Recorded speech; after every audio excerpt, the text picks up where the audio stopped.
Mailbag question came in here from Nathan about the man, the myth, the legend, Dan Lanning himself. Again, YouTube comments, X formerly known as Twitter, or become an insider, that link in the description below. Nathan asks, hi Spencer, I think you're one of the nicest guys in the industry. Well, you haven't met me personally. I try to be a nice guy though. Thank you. Thanks for keeping the podcast fun. Two things. One, how concerned are you from 1 to 10 about Lanning's in-game chops, given he hasn't won the big one? 2, speaking of in-game chops, how scared are you of Bama as a sleeping giant, given that DeBoer has it and is recruiting lights out? I'll answer the second one first because it's a quick answer. Bama's not going anywhere.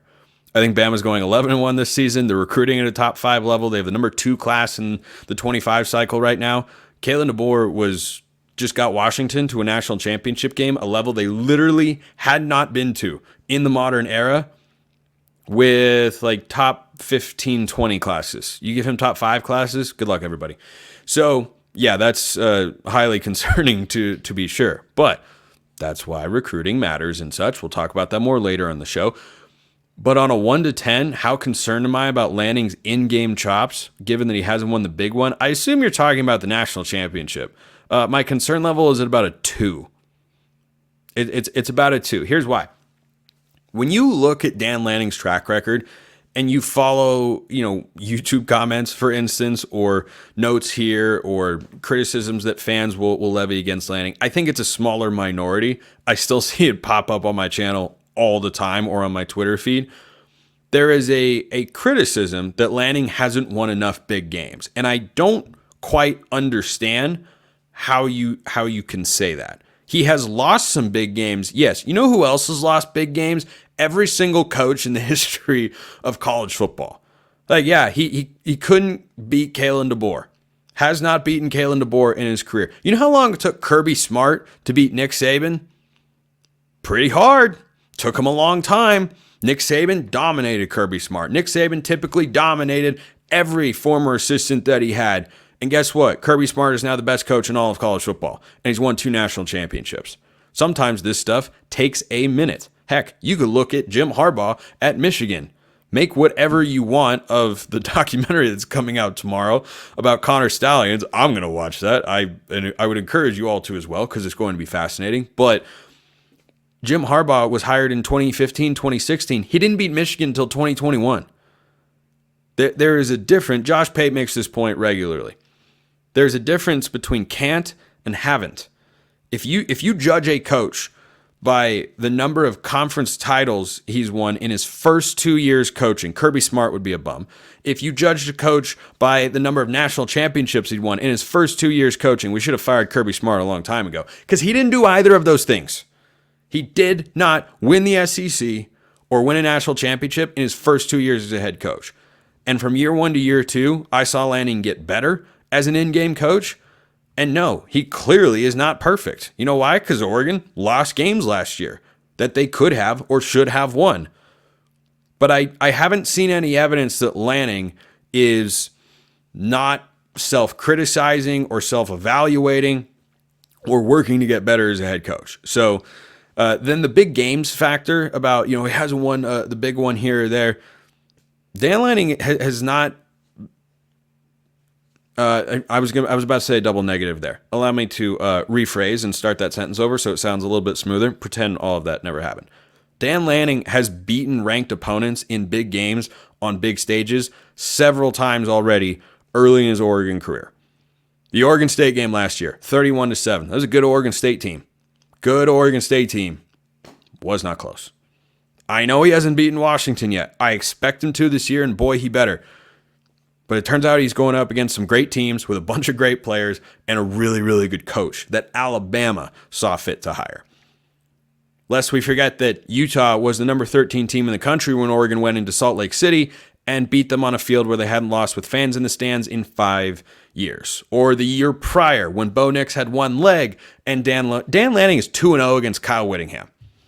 Okay, you ask anyone in the college football world that's been around for a while, they'll tell you Kyle Whittingham, I think Joel Klatt actually just rated him as one of the 5 best head coaches in college football. Lanning just beat him back-to-back years after Mario Cristobal got housed by Whittingham twice in a 3-week span.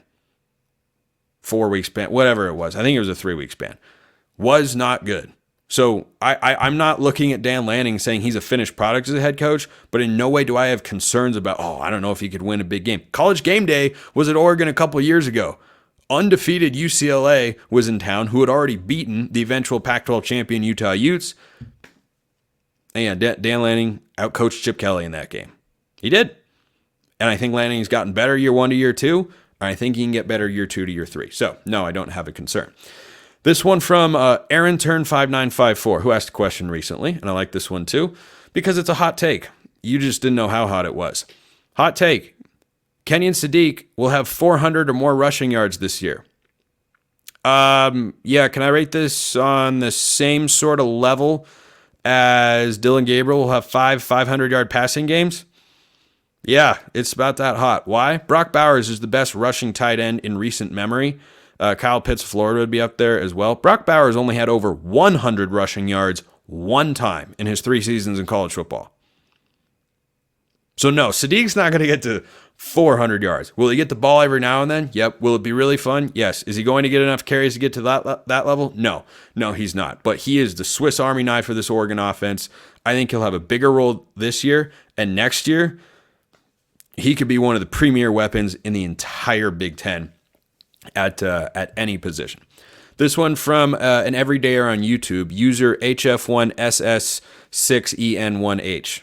Just want to be specific. Hey, Spencer, everyday listener here. Is it better for Oregon to get the 5 seed in the playoff and play most likely Liberty or another G5 team, or get another seed and get a bye, but then play someone like an Ole Miss or Georgia? Keep up the great work and go Ducks.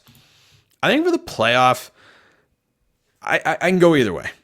I really can. I've watched this play out, particularly in baseball, many times over the years. There are teams that can play well off a bye and sitting that extra week, and there are teams that play well because they have a game the prior week. If you get the 5 seed, i.e., don't win the Big Ten, and let's say Oregon goes, just hypothetically, 12-0.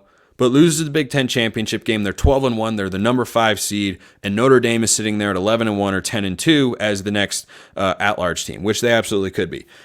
If Oregon hosts the G5, yeah, the positives are that you're in rhythm. You don't have any real rust there, but you've also already played 12 regular season college football games, so you should be a well-oiled machine at that point.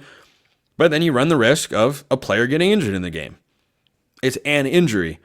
I don't think there's a huge advantage one way or the other. I'm not worried about Oregon matching up with a G5 champion. But if they're, 10-2 and they're the number 11 seed, for instance, well, suddenly you might be traveling to a Notre Dame or traveling to an Ole Miss, for instance, as an at-large team in the first round of the playoffs. But I think 10 wins introduces an unwanted variable for Oregon to get into the playoff. I think it gets them in. Not 100% confident that it will, though. If Oregon wins 11 games in the regular season, they don't have to win the Big Ten. They will be into the playoff no matter what. And if they get the 5 seed, they get a home playoff game. And Autzen would be rocking. I am on record many a times. I still feel this way. I'm not a fan of the 12-team playoff. Doesn't mean there aren't elements about it that I'm not going to enjoy. Home playoff games, sign me up. That's going to be very, very fun.